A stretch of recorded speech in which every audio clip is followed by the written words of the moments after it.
भूतनी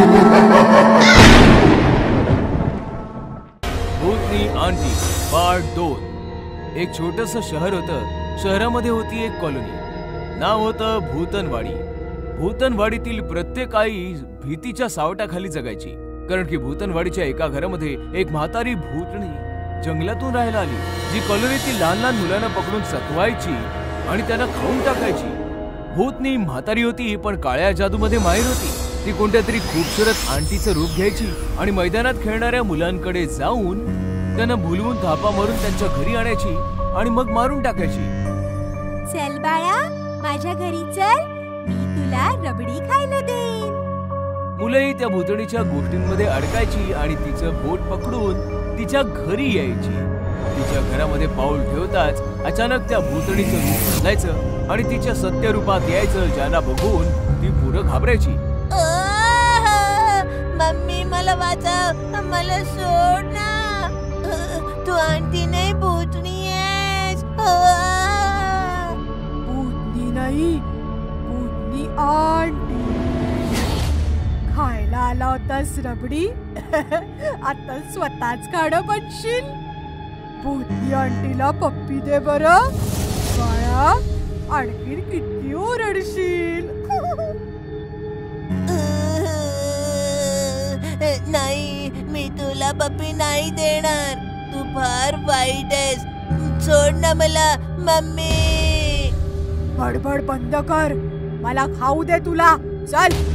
या प्रकारे भूतणीच्या त्या कारनाम्यांमुळे कॉलनीमध्ये हाहाकार माजला। लोक म्हाताऱ्या भूतणीकडे गेले, त्यांनी समजावलं, पण त्याने काही फरक नाही पडला। मग लोकांनी तंत्रमंत्राचा सहारा घेतला। तांत्रिकांना तिच्या घरासमोर बसवलं, पण दुष्ट भूतणीने त्यांनाही तिच्या शक्तीने पळवून लावलं आणि ती तिची मनमानी करू लागली। अशा प्रकारे कॉलनीचं नाव भूतनवाडी पडलं। बघा, जर या कॉलनीमध्ये राहायचं असेल तर मुलांना घेऊन आपल्या घरामध्ये बंद राहा, नाहीतर कॉलनी सोडा। बस फक्त आता हे 2 उपाय उरलेत आपल्याकडे। बिचारी लोक कॉलनी सोडून जातील तरी कुठे? त्यांनी त्यांचे घरचे दरवाजे कायमचे बंद केले आणि भीतीच्या सावटाखाली जगू लागले। लोकांच्या सतर्कतेमुळे भूतणी पण त्रासू लागली, कारण की ती अजून म्हातारी होऊ लागली आणि तिला खाणं मिळणंही कठीण झालं होतं। हे काय, लोकांनी तर दारं बंद करून घेतलीत, आता मी कशी जगणार? मला वाटतं आता पुन्हा जंगलचा रस्ता धरावा लागेल। तेव्हा भूतनीने पाहिलं की एक बाई तिच्या गोलमटोल मुलासोबत येत होती। अरे वा, बहुतेक करून कॉलनीत नवीन राहायला आलेत। मुलगा पण अगदी फुग्यासारखा फुगलेला दिसतोय। इथे सर्व घरांचे दरवाजे बंद बघून मुलगा त्रासला। मम्मी, काय रे गोलू? माझा फ्रेंड म्हणत होता की चांगली कॉलनी आहे, पण इथे तर सर्व दरवाजे बंद आहेत, एकही मुलगा दिसत नाहीये, आता मी खेळणार कोणासोबत? तेव्हा भूतनी रूप बदलून त्यांच्या समोर उभी राहिली। तुमचं स्वागत आहे आमच्या कॉलनीमध्ये। थंडीमुळे लोकांनी दारं बंद करून ठेवले। अरे वा, तुमचा मुलगा तर अगदी माझ्या मोलू सारखा आहे। माझा मोलू आत्ताच मैदानात खेळायला गेलाय। मैदानाचं नाव ऐकताच गोलू खुश झाला। थोडा वेळ गप्पा झाल्यानंतर मुलगा आणि आई निघून गेले आणि भूतनी खुश झाली। आज तर पार्टी करणार मी। थोड्या वेळानंतर फुटबॉल हातात घेऊन गोलू मैदानात पोहोचला, तेव्हा त्याने पाहिलं मैदानात त्याच्या वयाचा एवढा मुलगा खेळत होता। हे बघून गोलू खुश झाला। तू मोलू आहेस ना? माझं नाव गोलू आहे, माझ्यासोबत खेळशील का? नक्की खेळेन मी। मग काय, बराच वेळ दोघे खेळत होते आणि खेळता खेळता ते थकले। खूप घाम आलाय आणि आता तहान पण लागलीये, मग चल माझ्या घरी पाणी पिऊन येऊया। तुझं घर जवळच आहे ना? तुझी मम्मी भेटली होती मला, चला जाऊया आपण। गोलू मोलूच्या मागे मागे त्याच्या घरापाशी पोहोचला, तेव्हा भूतनी आंटी बनून घरापाशी उभी होती। ये बाळा। गोलू मोलू सोबत जसा त्याच्या घराच्या आतमध्ये गेला, घराचा दरवाजा बंद झाला आणि मोलू पण गायब झाला। मोलू, कुठे आहेस तू? घरात यावा गोलू म्हणून पाठवून दिला मी नकली मोलू। भूतनीचं भयानक रूप बघून गोलू कापू लागला। वाचवा, वाचवा मम्मी। प्यायला आला होतास पाणी, आता माझी तहान भागवशील। भूतनी आंटीला पप्पी देऊन टाक, आता आणखीन किती ओरडशील? प्लीज मला नका मारू. मी माझ्या मम्मीचा एकुलता एक मुलगा आहे. आईचा एकुलता एक मुलगा, जसा कापूस हलका फुलका, कचा कचा चावून टाकीन, हाती लागला एक कावळा मुलगा. असं म्हणताच भूतनी गोलूच्या दिशेने सरकू लागली आणि गोलू मागे मागे सरकू लागला. जसं भूतनीने गोलूला टच केलं, तिला विजेचा करंट लागला आणि ती जळू लागली. हे माझ्यासोबत काय होतंय? तेवढ्यात गोलूची आई तिकडे आली. अगदी बरोबर होतंय. तुला काय वाटलं मी तुला ओळखलं नाही? तुझ्यासारख्या शेकडो भूतनी पाहिल्यात मी. पण मी जळते कशी काय? कारण गोलूच्या गळ्यात त्याच्या आजीने दिलेला ताईत आहे. तुझ्यासारख्या हजारो भूतनी एक होऊन जरी आल्या ना, तरी त्या जळून भस्म होतील इतकी शक्ती आहे या ताईतामध्ये. चल गोलू. असं म्हणताच मम्मी गोलूला घेऊन निघाली आणि भूतनी आंटी तडपून तडपून राग झाली. मग काय, मग तर कॉलनीचे सर्व दरवाजे गोलू आणि त्याच्या आईच्या स्वागतासाठी उघडे झाले. एक शहर होते. त्या शहरात एक आंधळी चेटकीण राहत होती. त्या चेटकिणीचे दोन्ही डोळे गायब झाले होते. तिला काहीच दिसत नव्हतं. मला माहिती आहे तुम्ही सगळे इथे लपलेले आहात. मला दिसत नाही याचा फायदा उचलताय, पण तुम्ही माझ्यापासून सुटू शकत नाही. लपून बसलेले लोक ती त्यांच्या दिशेने येत असल्याचे पाहून श्वास रोखून धरतात. थरथर कापायला पळून जाण्याचा प्रयत्न करतात. काही जमिनीवर शांतपणे झोपतात. त्यातल्या एकावर चेटकिणीचा पाय पडतो. ती त्याला पकडायला गेल्यावर तो पळू लागतो. माझ्याशी हुशारी, पण मी या खेळाचा आनंद घेत आहे. मी पाहते तुम्ही किती दूर पळतात.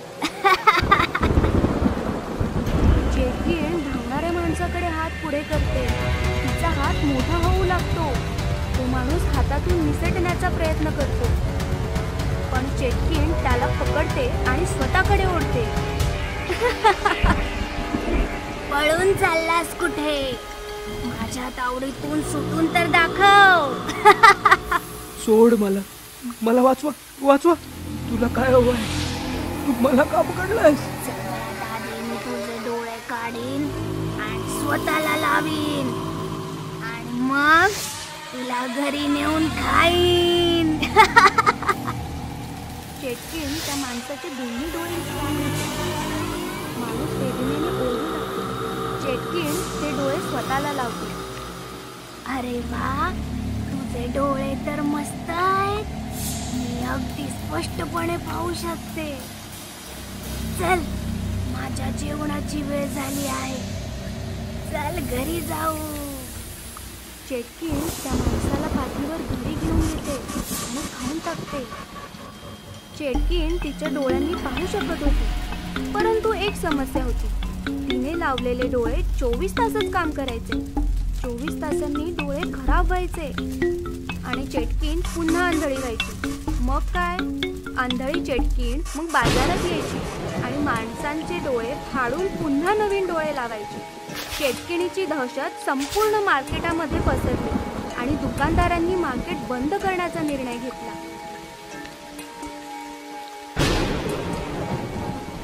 भावांनो, ती अंधळी चेटकीण रोज येत असते आणि कोणाला ना कोणाला घेऊन जाते. ती पोटी ग्राहकही बाजारात येत नाही. काय करायला पाहिजे? जोपर्यंत चटणीला काही इलाज नाही तोपर्यंत बाजार बंद ठेवूया. होय होय, बाजार बंद ठेवूया. होय होय, बाजार बंद ठेवूया. अशा प्रकारे दुकानदारांनी बाजार बंद केल्याने संपूर्ण बाजारपेठेत शांतता पसरली. रात्र झाली की चेटकीण बाजारात यायची, पण बाजारात कोणीच नसायचं. चेटकीण खूप शोधायची, पण एकही माणूस सापडायचा नाही. बाजार बंद झाल्यासारखा दिसतोय. आता माझे काय? मला डोळे आणि अन्न कसे मिळणार? ठीक आहे, मी शोधून काढते. कोणीतरी मिळेलच. चालत चालत चेटकीण हॉस्पिटलमध्ये पोहोचते. तिला पाहून सर्व लोक इकडे तिकडे धावू लागतात. चेटकीण डॉक्टरांच्या केबिनमध्ये येते. डॉक्टर थरथर कापायला लागतात. काय हवंय तुम्हाला? मला तुझे डोळे हवे आहेत. असं म्हणत चेटकिन डॉक्टरला पकडते. मला सोड. मी तुला सोडले तर डोळे कसे मिळतील? मी देतो तुला डोळे. मी डोळ्यांचाच डॉक्टर आहे. अरे ठीक आहे, मी रोज येईन. मला 2 डोळे आणि 1 पेशंट खायला हवा आहे. जर माझ्याशी दगाबाजी केली तर माझ्यापेक्षा वाईट कोणी नाही. ठीक आहे, मला सोड. चेटकिन डॉक्टरांना सोडते. डॉक्टर चेटकिनीला 2 डोळे देतात आणि चेटकिन पेशंटला पाठीवर घेऊन निघून जाते. अशा रीतीने चेटकिन रोज डॉक्टरकडे यायची. डॉक्टर पेशंटचे डोळे काढून चेटकिनीला लावायचा आणि पेशंट त्या चेटकिनीच्या हवाली करायचा. एके दिवशी डॉक्टरांचा शास्त्रज्ञ मित्र डॉक्टरांकडे येतो. डॉक्टर, मला मृत्यूनंतर माझे डोळे तुमच्या हॉस्पिटलमध्ये दान करायचे आहेत. त्याची औपचारिकता पूर्ण करण्यासाठी मी इथे आलो आहे. हो, तुम्ही इथे का आलात? तुम्ही तुमचे डोळे दुसऱ्या हॉस्पिटलमध्ये दान करा. काय झालं डॉक्टर? मी अस्वस्थ दिसताय. डॉक्टर शास्त्रज्ञाला चेटकिणीबद्दल सांगतात. डॉक्टर, काळजी करू नका. मी चेटकिणीसाठी असे डोळे बनवीन की ती पाहतच राहील. मग शास्त्रज्ञ रात्रंदिवस मेहनत करून चेटकिणीचे डोळे बनवतात आणि डोळे घेऊन डॉक्टरकडे येतात. हे घ्या डॉक्टर, हे डोळे चेटकिणीला लावा. हे कोणत्या प्रकारचे डोळे आहेत? हे कृत्रिम डोळे आहेत. त्यात कॅमेरा आहे ज्यामुळे चेटकिण बघू शकेल. यात आणखी एक खास गोष्ट आहे. खास गोष्ट ती काय? मला या डोळ्यांमध्ये एक मायक्रोबॉम्ब बसवता आला आहे, ज्याचा रिमोट माझ्याजवळ आहे. मग चेटकिणी येते आणि शास्त्रज्ञ पटकन लपतो. डॉक्टरांचे डोळे तयार आहेत की नाही? तयार आहे. तुम्ही झोपा. चेटकिण आडवी होते. शास्त्रज्ञाने दिलेले डोळे डॉक्टर. हे काय डोळे आहेत डॉक्टर? याच्यामध्ये तर खूप तेजस्वी प्रकाश आहे. ते एका लहान मुलाचे डोळे आहेत ना, त्यामुळे धारदार आहेत. ठीक आहे, मी जाते. उद्या तयार राहा. असे बोलून चेटकिण निघून जाते. चेटकिण निघून गेली. वैज्ञानिक, बाहेर या. शास्त्रज्ञ बाहेर येतो. मग डॉक्टर आणि शास्त्रज्ञ चेटकिणीच्या मागे मागे हॉस्पिटलच्या बाहेर येतो. आता आपण स्फोट करू शकतो. असे म्हणत शास्त्रज्ञ रिमोट काढतो आणि बटन दाबतो.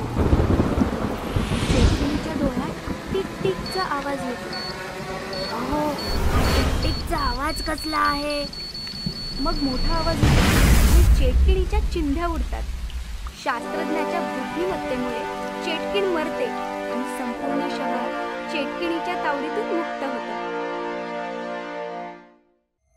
गर्ल्स हॉस्टेल मधलं भूत.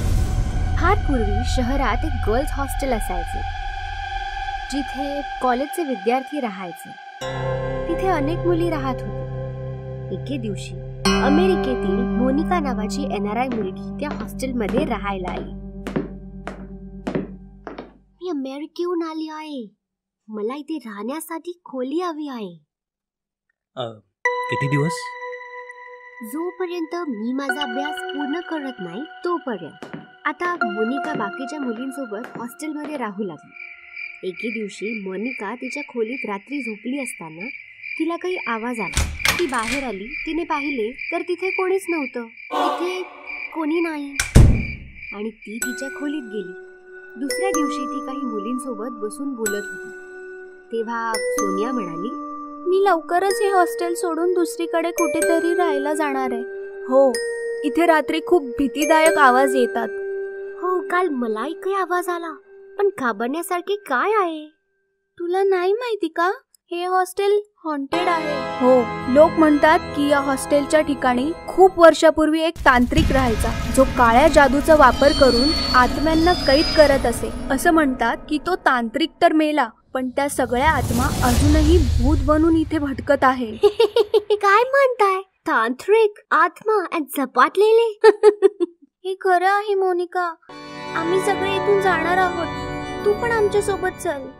भूत असं काही नसतं, म्हणूनच मी कुठेही जाणार नाही. अशा प्रकारे मोनिकाने इतर मुलींच्या बोलण्याची खिल्ली उडवली. त्याच रात्री मोनिका तिच्या खोलीत झोपली असताना तिला बाहेरून कसला तरी आवाज आला आणि ती उठून बसली. ते भूत पुन्हा आलेली दिसते. खोलीतून बाहेर आल्यावर तिला कोणीच नसल्याचे दिसले. ते भूत मला घाबरले असे दिसते. एवढं बोलून मोनिका दरवाजा बंद करू लागली. तेवढ्यात तिला दूरवर एक सावली दिसली. ही कुणाची सावली आहे? ती सावलीच्या मागे जायला लागली. जशी ती सावलीकडे सरकत होती तशी सावलीही तिच्यापासून दूर जात होती. मग अचानक सावली खूप मोठी झाली. ही सावली खूप मोठी झाली आहे, पण ही सावली आहे कुणाची?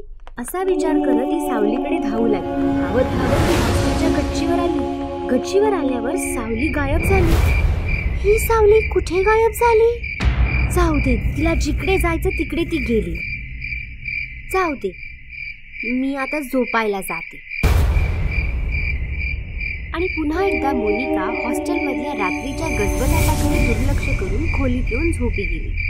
दुसऱ्या दिवशी ती हॉस्टेलमध्ये काही मुलींसोबत बसली असताना सोनिया म्हणाली, मोनिका, आम्ही एक नवीन हॉस्टेल पाहिले आहे. उद्या सकाळी आपण सगळे तिकडे शिफ्ट होऊया. काय? तुम्ही खरंच हे हॉस्टेल सोडत आहात का? हो, इथे राहिलो तर ते भूत आपल्याला मारून टाकेल. मी तुला किती वेळा सांगितले आहे की हे भूत सारखे काही नाही, पण तुम्ही लोक माझं ऐकतच नाहीये. मोनिका, आम्हाला ते सर्व नाही माहिती. उद्या सकाळी आपण इथून निघणार आहोत. तुझं मन झालं तर तू पण येऊ शकतेस. त्या रात्री पुन्हा एकदा मोनिका तिच्या खोलीत झोपली होती. नंतर खूप मोठे आणि भयानक भूत तिच्याकडे आले. मोनिका, बघ, तुला भेटायला कोण आलंय? कोण आहे? अचानक समोर एवढं भीतीदायक भूत पाहून मोनिका घाबरते. तू कोण आहेस? आणि माझ्या खोलीचा दरवाजा बंद होता. तू आत कसा आलास? मी भूत आहे आणि कुठलाही दरवाजा आम्हा भूतांना थांबवू शकत नाही.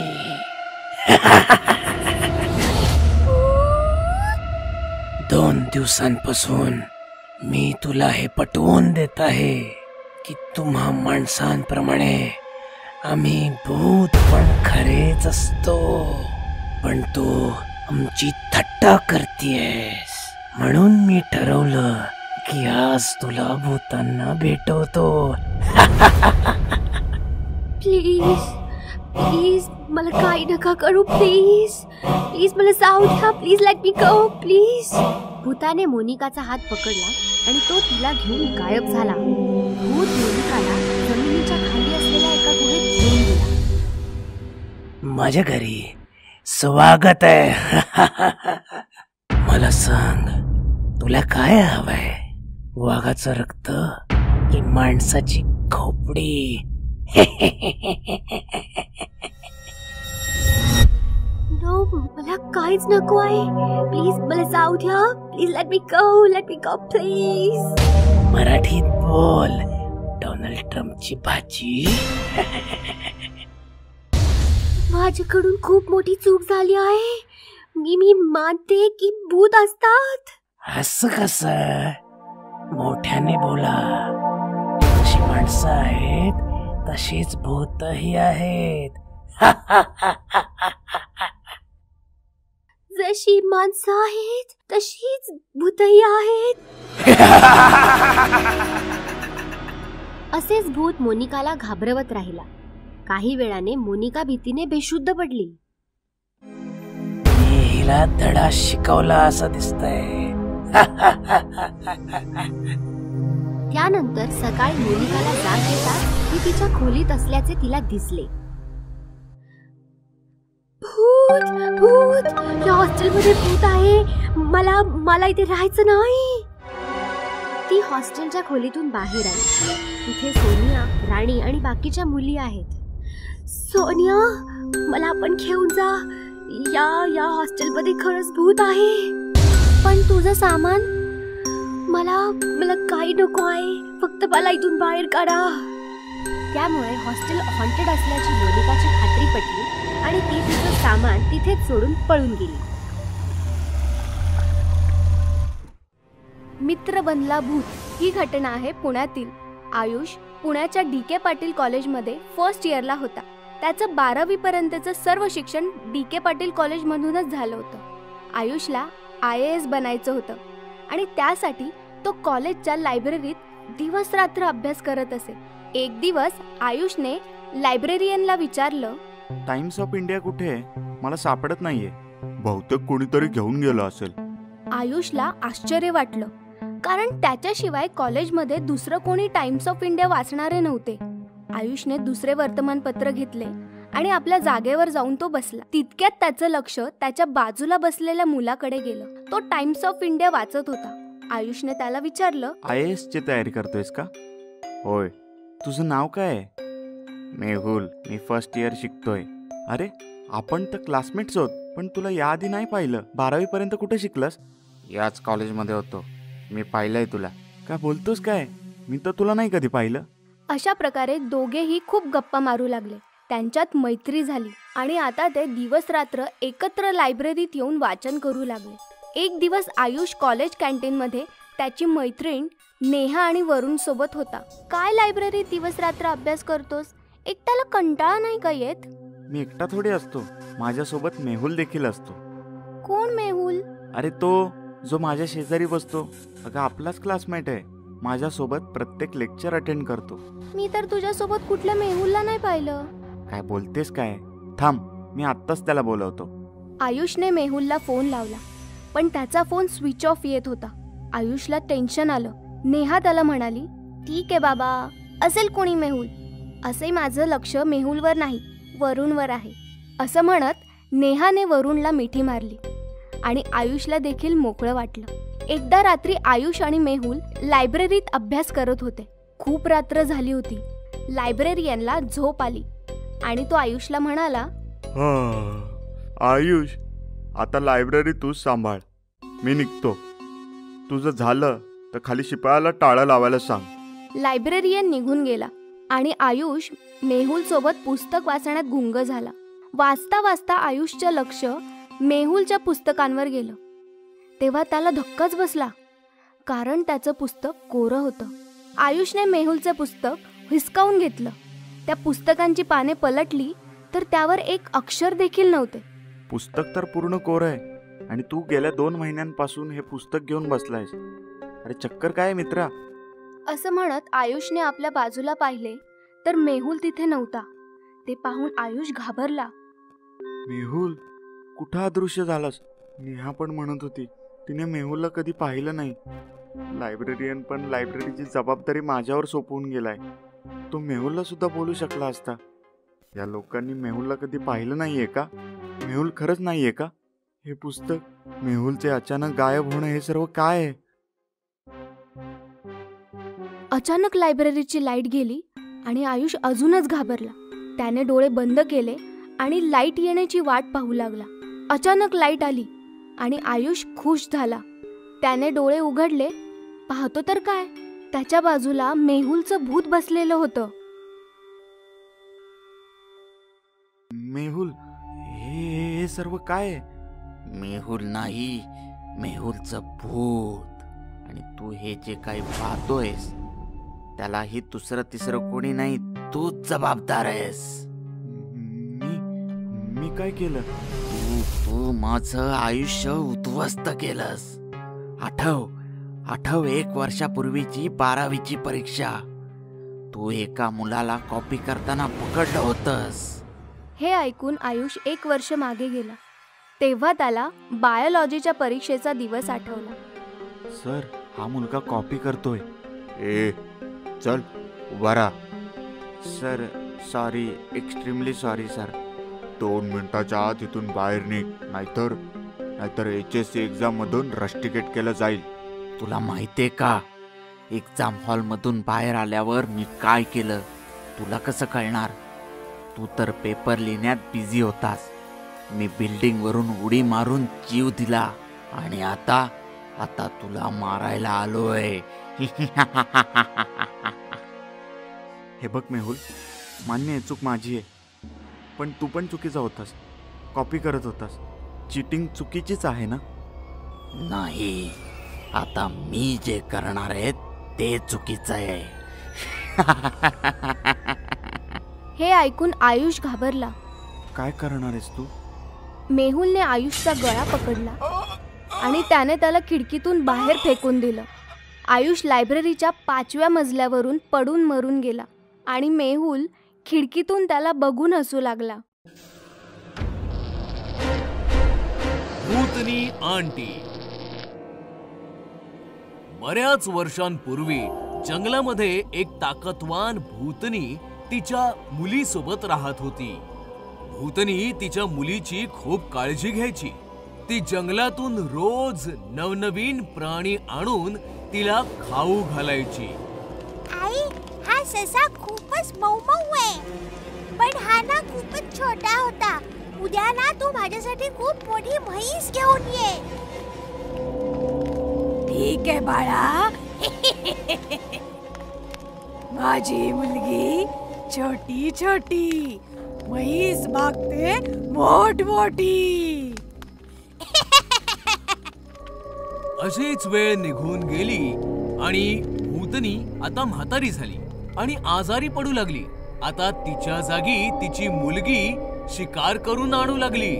एके दिवशी म्हाताऱ्या भूतनीने तिच्या मुलीला सांगितलं, बाळा, आता मी जास्त दिवस जिवंत नाही राहणार, म्हणून माझी इच्छा आहे तू माझी एक शेवटची इच्छा पूर्ण कर. सांग आई. जेव्हा मी छोटीशी होते तेव्हा माझी आई माझ्यासाठी शहरातून एक जाडजूड आणि मऊ मऊ माणसाचा मुलगा खायला घेऊन आली. माझी इच्छा आहे की मरण्याच्या आधी पुन्हा एकदा मी माणसाच्या मुलाची चव घ्यावी. ठीक आहे आई, मग तुझ्या पुढच्या वाढदिवसाला आपण माणसाच्या मुलाची चव चाखू. मानवाच्या मुलाच्या शोधात भूतनी शहराच्या दिशेने निघाली. जंगलातून मी आले, शहराकडे मी जाईन. माणसाचं पोर खाऊन माझ्या आईचा वाढदिवस साजरा करीन.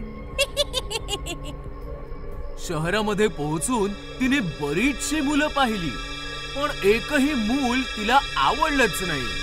तेवढ्यात तिला समोर गट्टू दिसला. हा मुलगा तर खूप मऊ मुलायम आहे, पण हा तर खूपच हडकुळ आहे. याला तर माझी आई एकटीच खाऊन टाकेल, मग मला काय मिळणार? काही हरकत नाही, मी ह्याला खायला घालून चांगलं जाडजूड बनवेन.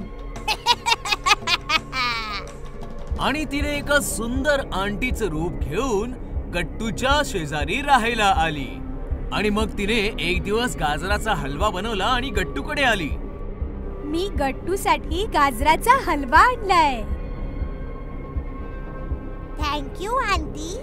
आता भूतनी काही ना काही निमित्ताने गट्टूला स्वादिष्ट भोजन खाऊ घालायला लागली. एवढं स्वादिष्ट भोजन खाऊन आता गट्टू देखील खूप जाडजूड झाला. भुक्या भूतनीचं जेवण जेवून गट्टू झाला जाडजूड. आता जाड्या गट्टूला खाऊन भूतनी पण होईल जाडजूड. दुसऱ्याच दिवशी भूतनी आंटीने गट्टूला सांगितलं, मी शहरापासून थोडं दूर असलेल्या रेस्टॉरंट मध्ये जेवायला जातेय. तू माझ्या बरोबर येणार आहेस का? हो हो, मी तुमच्या बरोबर नक्की येईन. आणि मग भूतनीने गट्टूला सोबत घेतलं आणि जंगलाच्या दिशेने निघाली. गट्टूने जसं जंगल पाहिलं त्याने भूतनीला विचारलं, आंटी, तुम्ही मला इथे जंगलात का घेऊन आलात?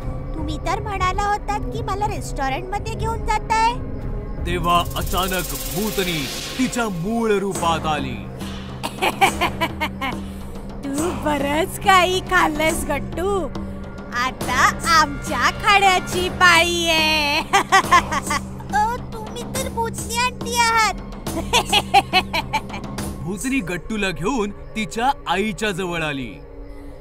आई, हे बघ, मी माणसाचं पोर घेऊन आले. याला खाण्यात तर खूप मजा येईल. ह्या दोन्ही भूतणींचं बोलणं ऐकल्यावर गट्टूला कळलं की यांच्यापासून वाचण्यासाठी त्याला काही ना काही शक्कल लढवावी लागेल. तेवढ्यात त्याला एक आयडिया सुचली. आता तुम्ही मला खायचं ठरवलेलंच आहे, तर तुम्ही मला खा.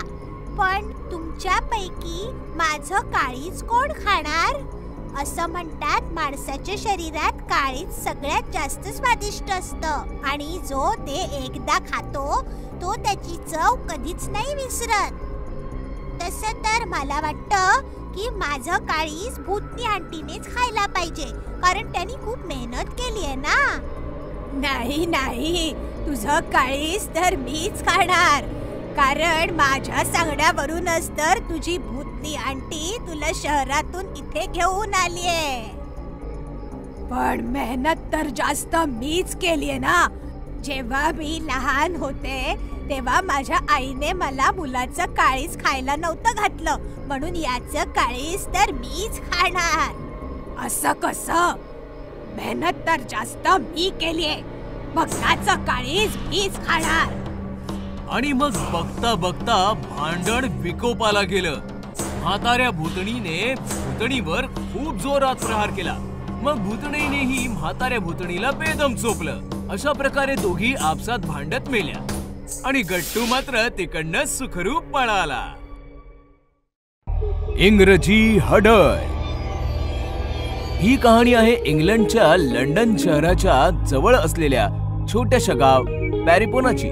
पॅरिपोना घनदाट जंगल आणि डोंगरांनी वेढलेलं एक सुंदर गाव होतं. जशी परदेशी माणसं भारत फिरायला येतात तशीच भारतीय लोक सुद्धा परदेश बघायला जातात. असेच काही मित्र लंडन बघण्यासाठी पहिल्यांदा इंग्लंडला गेले. त्यांच्यामध्ये राजू पण होता.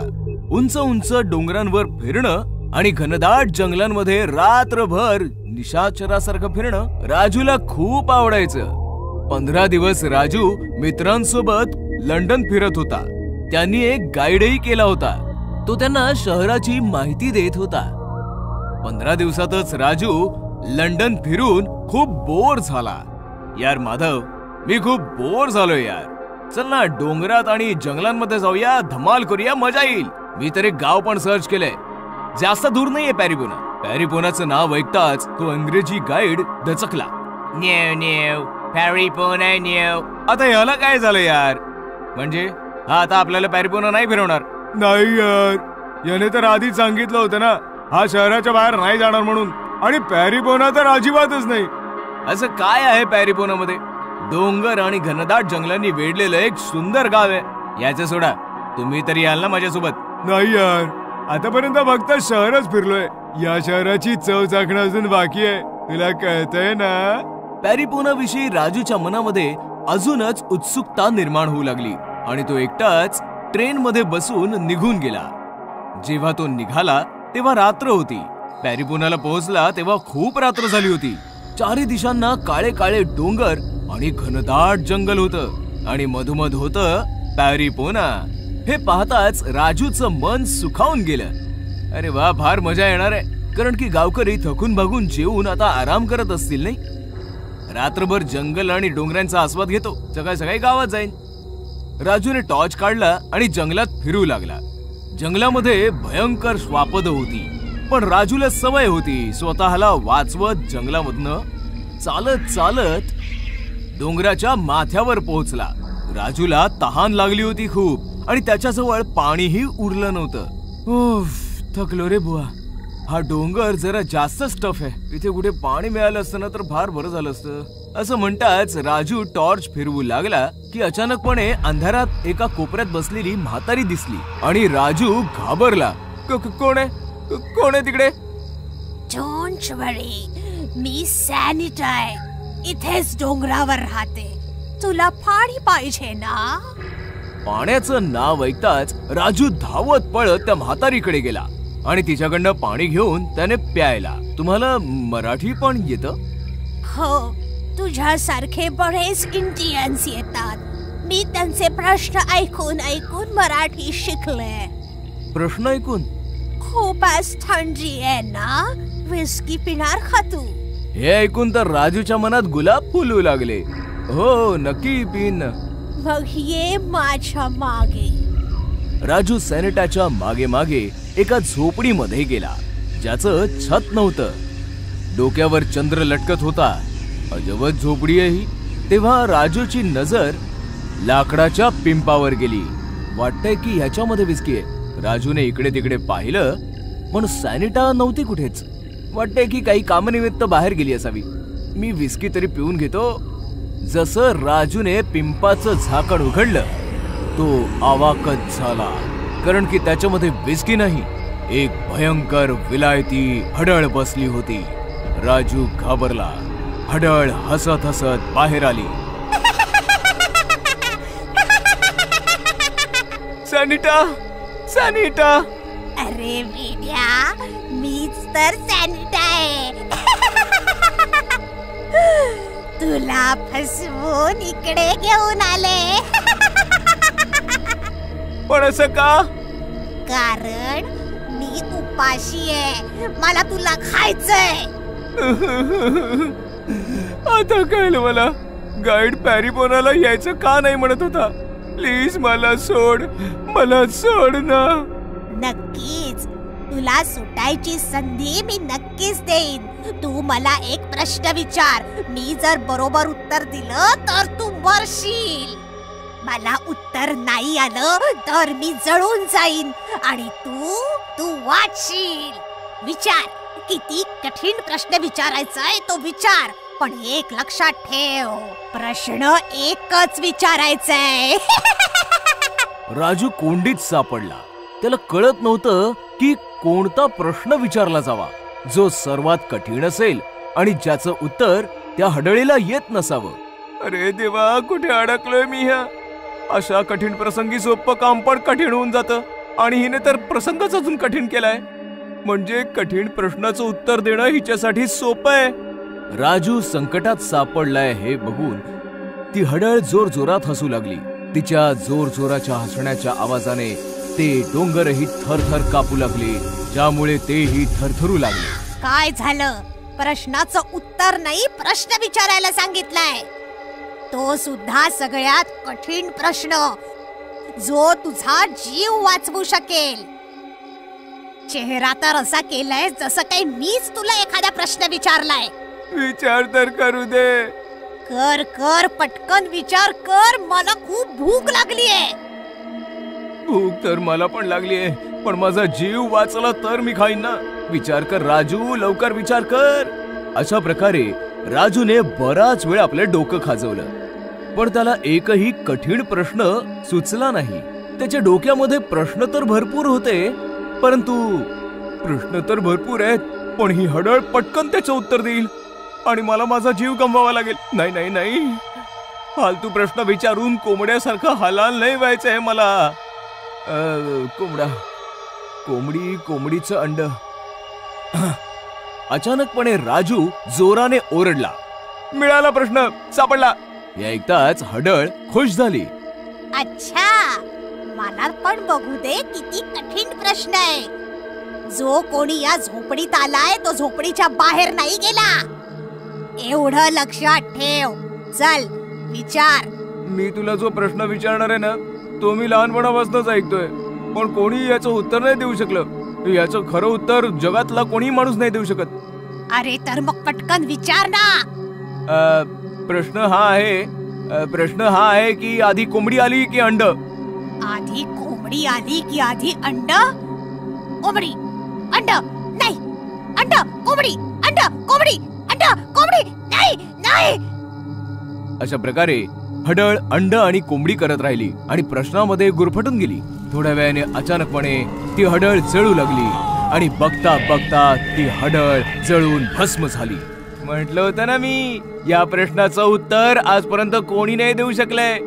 अशा प्रकारे राजूने आपल्या प्रश्नाने आणि सोबतच अख्ख्या पॅरीपोनाला हडळीच्या जाचातून मुक्त केलं. भुताटकीचं कपाट. ही गोष्ट आहे लखनौ शहरातली.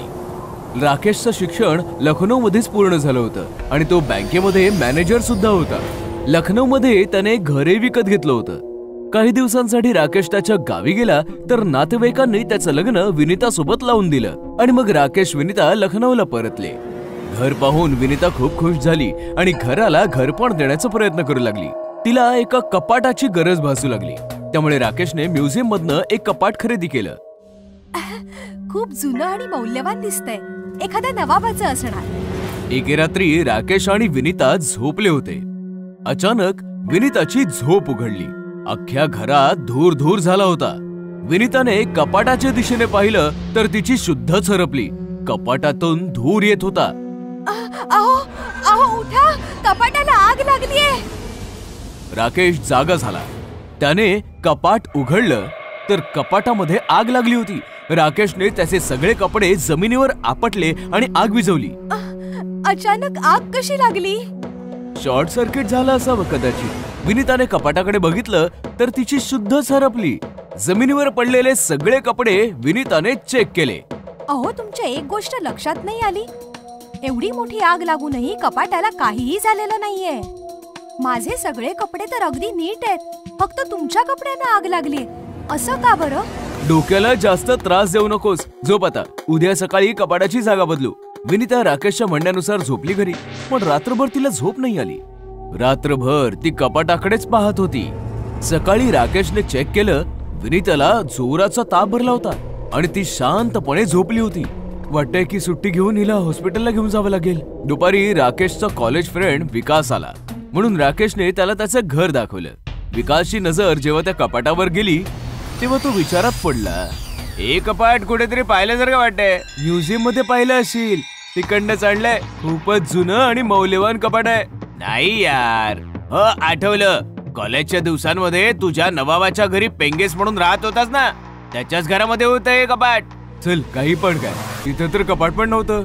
अरे काय बोलतोस तू? अरे तुझ्याच रूम मध्ये तर होतं. अरे यार, मी कशाला तुझ्याशी वाद घालतोय? एक नंबरचा विसराळू आहेस. रात्री जेवलेलं सकाळी लक्षात नाही राहत. एके संध्याकाळी विनिता इस्त्री केलेले कपडे कपाटात ठेवायला गेली. जसं तिने कपाटाचा दरवाजा उघडला, एक प्रेत खाली पडलं. विनिता जोराने किंचाळली. राकेश जेव्हा तिकडे पोहोचला, विनिता म्हणाली, कपाटातून प्रेत पडलंय. कुठे प्रेत? विनिताने जमिनीवर पाहिलं.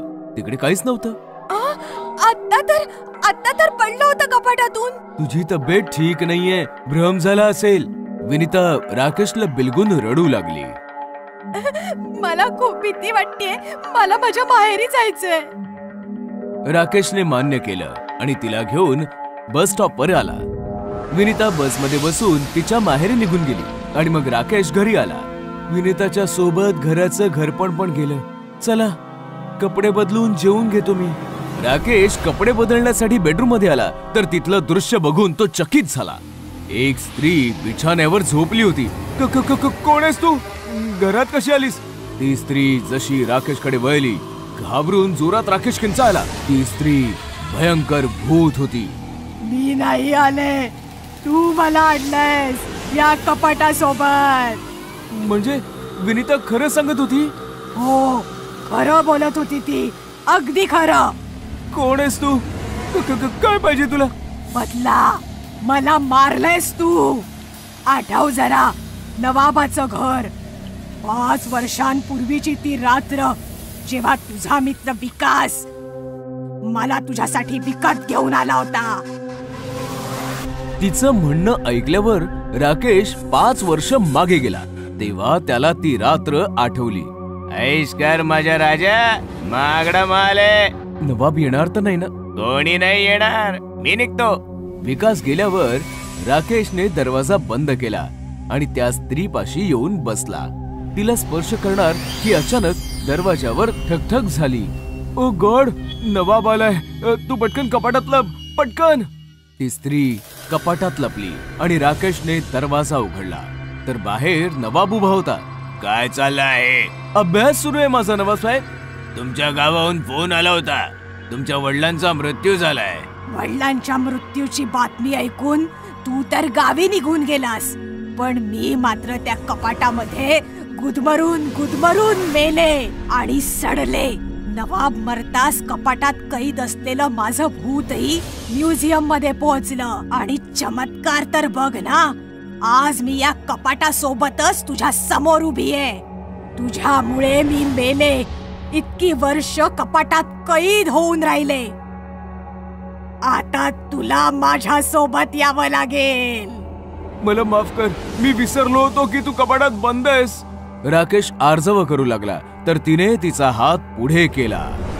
राकेशने तिच्या डोळ्यांमध्ये पाहिलं आणि तो वश झाला. ती त्याला घेऊन हळूहळू कपाटाच्या दिशेने सरकू लागली. कपाटाच्या जवळ येताच अचानकपणे दरवाजा उघडला आणि दोघे आत गेले. कपाटाचा दरवाजा बंद झाला आणि जिवंत राकेश त्या भूतणी सोबत कपाटामध्ये कधीही न परतण्यासाठी कैद झाला. आजीच्या घरी भूत.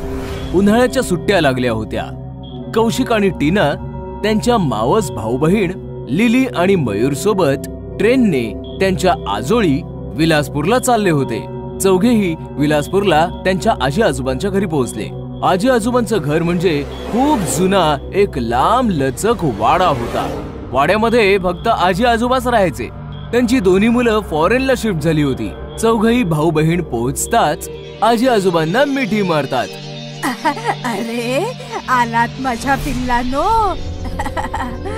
अरे तुमच्या येण्यामुळे या सुन्या सुन्या भाड्यात जान आलीये. बाळांनो, अंग पाय धुवून फ्रेश व्हा जरा. आजीने तुमच्यासाठी गरमागरम जेवण बनवलंय. म्हणजे तुम्ही अजून कोणी नोकर नाही ठेवलाय? आई समजावून समजावून थकून गेलीये तुम्हाला. यावर आजी आजोबा किंवा कोणीच काही उत्तर नाही दिलं. सर्वांनी हात पाय धुवून जेवण जेवून घेतलं आणि मग चौघं प्रत्येकाच्या रूम मध्ये जाऊन झोपले. पण लिलीला मात्र झोप येत नव्हती. तिला अख्खं घर फिरून पाहायचं होतं. झोप येत नाहीये. सगळा वाडा फिरून येते. सगळे तर झोपलेत. डिस्टर्ब करायला कोणीच येणार नाही. लिली बेडरूम मधनं निघून चालू लागली. तेव्हा आजी आजोबांच्या बेडरूम मधनं कुरबुरीचा आवाज ऐकू यायला लागला. लिली लपून ऐकू लागली. नाही, मुलांना अजिबात सांगायचं नाहीये, ती घाबरून जातील. अहो पण पण काही नाही, मी जरा बाहेरून फिरून येतो. लिली घाबरली आणि आजोबांच्या बाहेर यायच्या आधीच मागच्या दिशेने पळू लागली, जेणेकरून आजोबांनी तिला पाहू नये. पळता पळता ती फारच दूर पोहोचली की अचानक कोणीतरी तिला एका रूम मध्ये खेचून घेतलं आणि मग दरवाजा बंद झाला. रूम मध्ये फारच अंधार होता आणि एक शिडी उभी होती जी वर एका दुसऱ्या मजल्यावर जायची. कोण आहे? कोणी खेचलं मला आतमध्ये? टीना, मयूर, मला माहितीये ही मस्ती तुम्हीच करू शकता. तेव्हा अचानकपणे लिलीच्या पाठीवर कोणीतरी हात ठेवला. लिलीने मागे वळून पाहिलं तर तिचा थरकाप उडाला. एक भयंकर भूत उभं होतं आणि हसत होतं.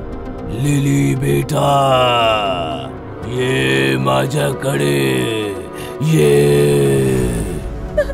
भूत भूत भूत. भूत लिलीच्या दिशेने पुढे येऊ लागलं. लिली जोरात ओरडली आणि तिने तिचे दोन्ही डोळे बंद केले. Lily, what happened? तू इकडे काय करतेस? लिलीने डोळे उघडले तर समोर कौशिक, मयूर आणि टीना होते. लिलीने कौशिकला मिठी मारली आणि रडू लागली. कौशिक, इकडे भयानक भूत आहे. लिली, कम ऑन, भूत वगैरे काही नसतं. नक्कीच तुला भ्रम झाला असेल. तेव्हा अचानकपणे टीना जोरात किंचाळली. काय झालं? टीनाने शिडीच्या दिशेने इशारा केला. शिडीवर तेच भूत बसलं होतं. भूत बघून सगळ्यांची अवस्था बिकट झाली. मुलांनो, ओळखलं मला? मी तुमच्या सोबत खेळायचो, तुम्हाला झोपाळ्याला झोके द्यायचो. बघ बघ, तोच आहे, तोच आहे. या माझ्याकडे. मुलं घाबरली आणि किंचाळू लागली. आजी, आजी. आजीचं नाव ऐकताच भूताला राग आला आणि मुलांच्या दिशेने चालू लागला. मुलं दरवाजापाशी गेली तर दरवाजा आपोआप बंद झाला. खबरदार, आजी आजोबांना आवाज दिला तर मी तुमचा कच्चा फडशा पाडेन. कोण आहेस तू? का मला त्रास देतोयस? भूत मुलांच्या जवळ आलं आणि त्याने कौशिकला उचलून हवेमध्ये फेकून दिलं. कौशिक जोराचा जमिनीवर आपटला. ओ गॉड, लागलं रे. मग भूताने प्रत्येकाला हवेमध्ये उचलून फेकून दिलं. चौघही जोर जोरात ओरडू लागले. भूत जोर जोरात हसू लागलं की तेवढ्यात अचानक शिडीवरून खाली उतरून आजी आजोबा आले. आजोबांच्या हातामध्ये छडी होती. आजी आजोबांना पाहिल्यानंतर लहान मुलांच्या जीवामध्ये जीव आला आणि भूत आजोबांची छडी पाहून घाबरून गेलं. भूत पळून जाईल याच्या आधीच आजोबांनी त्यांच्या छडीने भूताला मारायला सुरुवात केली.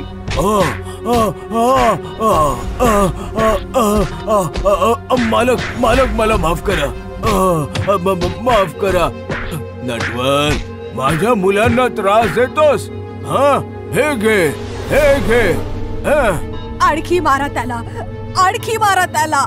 आजोबांनी भूताला खूप मारलं आणि भूत खूप घायाळ झालं. चल पळ, पुन्हा मुलांना त्रास दिलास ना तर लक्षात ठेव. आजोबांच्या तावडीतून सुटल्यावर भूत अचानकपणे गायब झालं. बाळांनो, तुम्ही ठीक तर आहात ना? आम्ही ठीक आहोत आजी. पण हे कोण होतं? आजीने आजोबांकडे पाहिलं. सांग त्यांना, आता सांगितल्याशिवाय गत्यंतर नाही. आधी आम्ही तुम्हाला नाही सांगितलं कारण तुम्ही घाबरला असतात. ते भूत आमच्या जुन्या नोकराचं नटवरच आहे, जो 20 वर्षांपूर्वीच मेला होता. काय? हे नाव तर पहिल्यांदाच ऐकतोय. हो, तेव्हा तुम्ही सगळे खूप लहान होतात. तेव्हा ना नटवरच तुमची देखभाल करायचा. पण एक दिवस त्याचा मृत्यू झाला आणि त्यानंतर आम्ही ठरवलं की आम्ही पुन्हा इथे नोकर ठेवणार नाही. नटवर कसा मेला हे फक्त आम्हा दोघांना माहितीये. कसा मेला होता तो? एका रात्रीची गोष्ट आहे. नटवर रात्री घरात चोरी करून पळून चालला होता. त्यात कुत्रे ओरडायला लागले आणि आजोबांना जाग आली. नटवर आजोबांना खूप घाबरायचा. पळून जाता आलं नाही म्हणून तो पुन्हा घरात आला. पायऱ्यांवरून तो पळत होता. अचानक पाय घसरून तो पडला आणि त्यातच तो मेला. तेव्हापासून त्याचं भूत या वाड्यात फिरतय. बरं झालं आजोबांनी त्याला धडा शिकवला. आता तो परत तर नाही येणार ना? परत तर तो नक्कीच येईल, फक्त तुम्हाला मात्र त्रास नाही देणार. हे ऐकताच मुलं चिंतेमध्ये गडली. पण आजोबांच्या छडीने कमाल केली होती. त्या दिवसानंतर नटवरचं भूत त्या वाड्यामध्ये कधीच दिसलं नाही. नवरी बनली डायन पार्ट 2. गोष्ट आहे अमेठीची. मालती तिचा जवान मुलगा रघु सोबत राहायची. मालती विधवा होती आणि तिने एकटीनेच रघुचं पालन पोषण केलं होतं. तरी पण रघुला मालती आवडत नव्हती. याच गोष्टीमुळे मालती दिवस रात्र दुःखी असायची. कुठे चाललायस रघु? मी कुठे जाईन, तुला त्याचं काय? तू तुझ्या लिमिट मध्ये राहा. खरं तर मालती रघुची खरी आई नव्हती, ती सावत्र आई होती. रघु 5 वर्षांचा होता तेव्हा त्याची आई वारली आणि त्याच्या बेवड्या बापाने मालतीशी लग्न करून तिला घरी आणलं. पती बेवडा होता, पैशांची चणचण होती, म्हणूनच सुरुवातीला मालतीने रघुचं फार पालन पोषण नाही केलं. याच गोष्टीचा फायदा उचलून रघुच्या आत्याने रघुचे कान भरले. रघु बाळा, ही आणले, चल खाऊन घे. आई आई ग, माझा पोरगा किती वाळून गेलाय. सावत्र आई नक्कीच जेवायला देत नसणार. काय करणार, सावत्र आया असतातच तशामुळे. पिक्चर मध्ये बघितलंय ना, सांभाळून राहा त्या जखिणीपासनं. आत्या सतत विष कालवत राहिली आणि काही दिवसातच रघुला मालतीचा तिरस्कार वाटू लागला. कमकुवत बेवड्या बापाचं एकदम निधन झालं आणि रघु मालतीपासनं खूप दुरावला. पण मालतीचं रघुवर तिच्या जीवापाड प्रेम होतं. तिने चहाचं दुकान उघडून रघुचं पूर्ण पालन पोषण केलं. हळूहळू परिस्थिती बदलली, पण रघु मात्र काही बदलला नाही. तो मालतीचा तिरस्कारच करू लागला. याच आठवणी आठवून मालती रडत होती आणि तेवढ्यात रघुचा फोन आला. मालती फोनवर रघु सोबत बोलली तर ती हैराण झाली, कारण की रघु कोण्या मुलीसोबत लग्न करून आला होता. तेव्हा रघुची आत्या आली. अगं मालती, आपला रघु बायकोला घेऊन येतोय. नुसती बघत उभी काय राहिलीस? नव्या नवरीच्या स्वागताची तयारी कर. मालतीने काही न सांगता पटापट सगळ्या तयारी केल्या. दरवाजाच्या मधोमध तांदळाने भरलेलं एक मापटं ठेवलं. गृहप्रवेशाच्या सर्व तयाऱ्या झाल्या. अर्ध्या तासानंतर रघु त्याची बायको घेऊन आला. बायको खूपच सुंदर होती. बाळा, हे मापटं ठेवलंय ते उलाट आणि आत ये. आत्या आणि रघु गप्पा मारण्यात दंग होते, तर मालती मुलीचा गृहप्रवेश करण्यात. नवरीने तिचा उजवा पाय उचलून मापट्याच्या दिशेने वळवला, तर तिचा पाय बघून मालतीचं डोकं चक्रावलं. तिचा पाय अगदी उलटा होता. विवाहितेने उलट्या पावलांनी तांदळाचं मापटं उलाटलं आणि मालतीकडे पाहून फार विचित्रपणे हसली. मालती घाबरली आणि घाबरून स्वतःच्या रूम मध्ये गेली. रघुला कळलंच नाही की मालतीला अचानकपणे असं काय झालं. मी म्हटलं होतं ना तुला, या हडळीला तुझ्या लग्नामुळे आनंद झाला नसणार. बिचाऱ्या नव्या नवरीचं स्वागत पण नीट नाही केलं. काही हरकत नाही, मी आहे ना, मी सगळी तयारी केलेली आहे. चल बाळा, तुझ्या खोलीत चल. आत्या नवरीला घेऊन निघाली आणि रघु तिथेच उभ्या उभ्या मालतीच्या रूमकडे रागाने पाहू लागला. अर्धी रात्र उलटली होती. मालती तिच्या रूम मध्ये फार टेन्शन मध्ये होती आणि तेवढ्यात आत्या तिकडे आली. अगे स्वार्थी बाई, नव्या नवरीला तिथेच सोडून पळून आलीस तू? त्या मुलीशी लग्न करून रघुने चांगलं नाही केलं. ती मुलगी नाही, हडळ आहे ती. आता तर तू हेच म्हणणार, तुझा प्लॅन फसलाय ना आता. कोणता प्लॅन? तुझ्या भावाच्या मुलीला रघुच्या गळ्यात बांधायचं होतं ना तुला, पण मी असं होऊ नाही दिलं. तुम्ही पहिल्यापासून ओळखता या मुलीला? मुलीला नाही ओळखत मी, पण रघुने भेटवलं होतं मला हिला. प्रेम करतो तो तिच्यावर. मग मी म्हटलं लग्न करून टाका. खूप चुकीचं केलं तुम्ही. रघुचं आयुष्य उद्ध्वस्त केलं. आत्या तिथून रागावून निघून गेली आणि लपून रघुच्या रूमच्या समोर आली. आता बघते मी आत दोघांमध्ये काय मस्ती चाललीये. आत्याने हळूच हाताने दरवाजा तर तो पटकन उघडला. आतमध्ये रघु बिछाण्यावर झोपला होता, पण नवी नवरी मात्र बिछाण्यावर नव्हती. अरे, ही नवी नवरी कुठे निघून गेली? तेव्हा बुवाची नजर वर फॅनवर गेली आणि तिचे डोळे विस्फारले. लग्नाच्या कपड्यात एक भयानक म्हातारी डायन फॅनला उलटी लटकून फिरत होती आणि आत्याकडे पाहून जोर जोरात हसत होती. नाही सोडणार, कोणालाच नाही सोडणार, सगळ्यांना मारून टाकेन. आत्या तिकडनं पळाली आणि सरळ मालतीच्या रूम मध्ये आली. खरंच बोलत होतीस तू, ती मुलगी एक भयानक हडळ आहे. मी तर तिचे उलटे पाय आधीच बघितले होते. मग तेव्हा काही बोलली का नाहीस तू? हे राम, आता काय होणार? काय फायदा? मी सांगितलं जरी असतं तरी तुम्ही माझ्यावर विश्वास ठेवला नसता. ते सगळं सोड आणि हे सांग की रघुला कसं वाचवायचंय. ती हडळ रघुला नाही सोडणार. तुम्ही काळजी नका करू, मी अजून जिवंत आहे. तुम्ही चला, माझ्या बरोबर चला. आत्या आणि मालती पळत पळत रघुच्या रूम मध्ये गेल्या, तर डायन रघुच्या छातीवर बसून त्याला चावत होती. रघु जोर जोरात ओरडत होता. लग्न करायचंय, मधुचंद्र करायचंय. बघ तू, आता बघच मी तुला कसं उद्ध्वस्त करून टाकते. आत्या वाचव, मला वाचव, आत्या.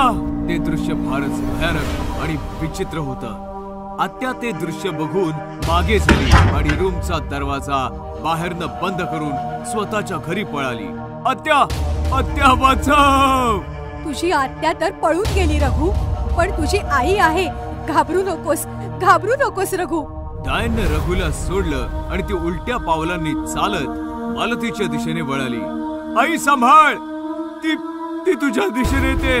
रघुच्या तोंडून पहिल्यांदा आई शब्द ऐकून मालतीमध्ये जणू 10 हत्तींचं बळ आणि खूप सारी ताकद आली. डायनने तिच्यावर उडी मारली आणि मालतीने फार बहादुरीने तिला चकमा दिला आणि स्वतःला वाचवलं आणि पटकन डायनचे पाय पकडून तिला उलट लटकवलं. डायन तडफडू लागली, जोर जोरात किंचाळू लागली. सोडा, सोडा मला, मारून टाकीन मी, मारून टाकीन सगळ्यांना, सोडा. रघु, रघु पळून जा, रघु पळून जा.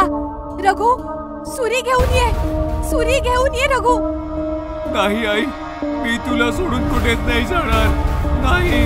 बाळा पळून जा, मी हिला आता आणखी नाही सांभाळू शकत. हडळीची ताकद तिच्या पायांमध्ये असते. मला हिचे पाय कापून टाकायचे. हे ऐकताच डायन अजून जोरात किंचाळली. पाय कापू नकोस, पाय नको कापूस माझे, पाय नको कापूस. रघुला समजलं आणि आत्याने बाहेरून बंद केलेला दरवाजा आतून तोडून एक सुरी घेऊन आला.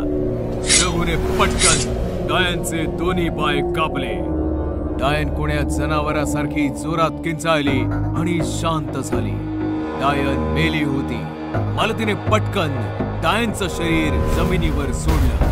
रघुने पटकन त्याच्या आईला मिठी मारली आणि माय लेक हमसून हमसून रडू लागली. रघु, रघु.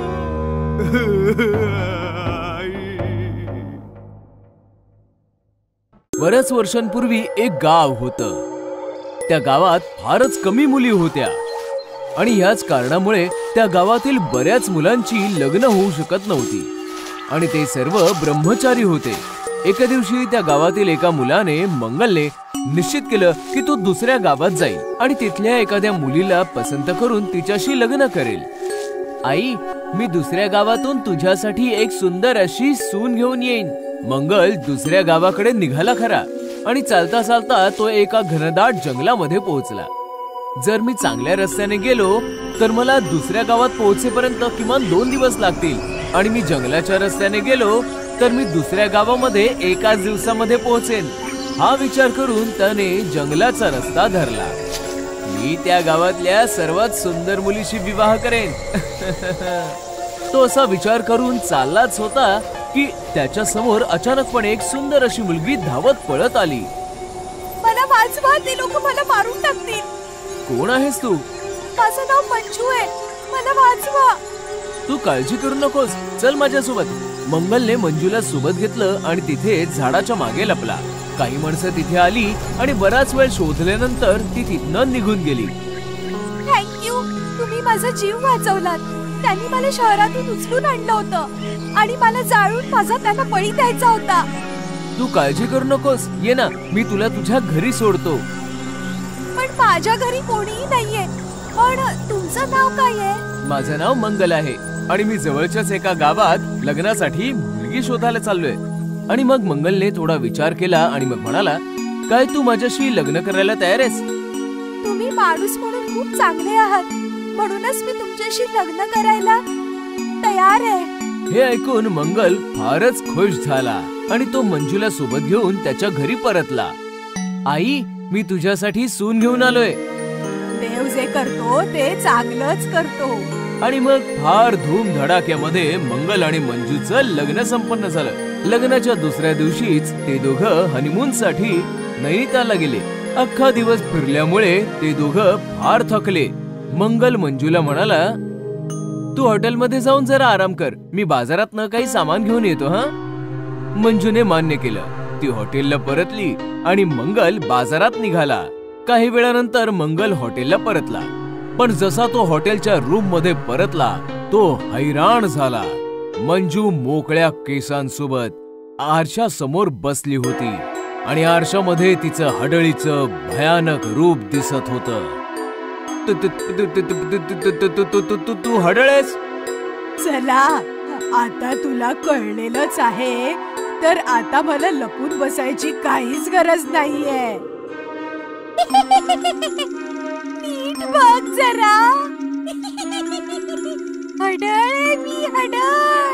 माझं नाव मंजू नाही, मंजुलिका आहे. मंजुलिका हडळ. तू माझ्याशी खोटं का बोललीस? त्या दिवशी ते लोक मला जाळून मारून टाकणार होते, तेव्हा मी तुला पाहिलं आणि मी तुझ्याकडे मदत मागितली. आणि जेव्हा तू मला तुझ्याशी लग्न करण्याविषयी विचारलंस, तेव्हा त्या लोकांच्या तावडीतून सुटण्यासाठी मी तुझ्याशी लग्न करायला तयार झाले.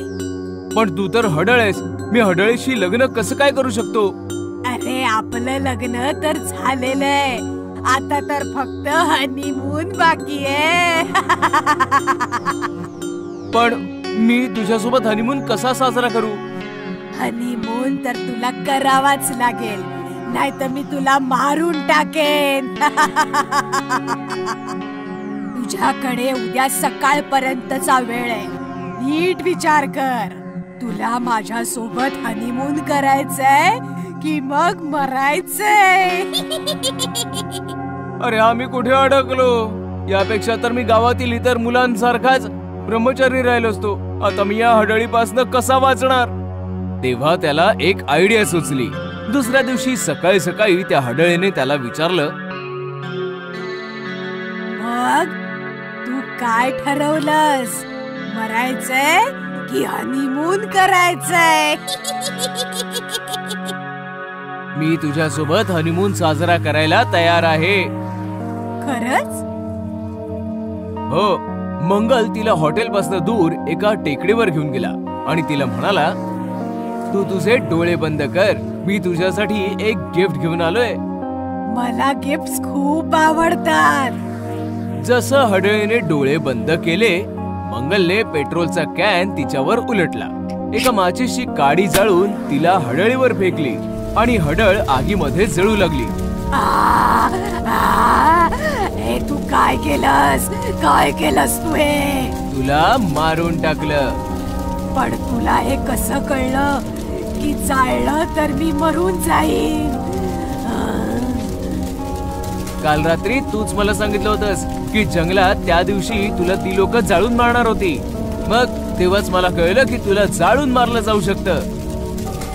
अशा प्रकारे मंगलने त्या हडळीला जाळून मारून टाकलं आणि हडळीच्या हनीमूनचा अंत झाला.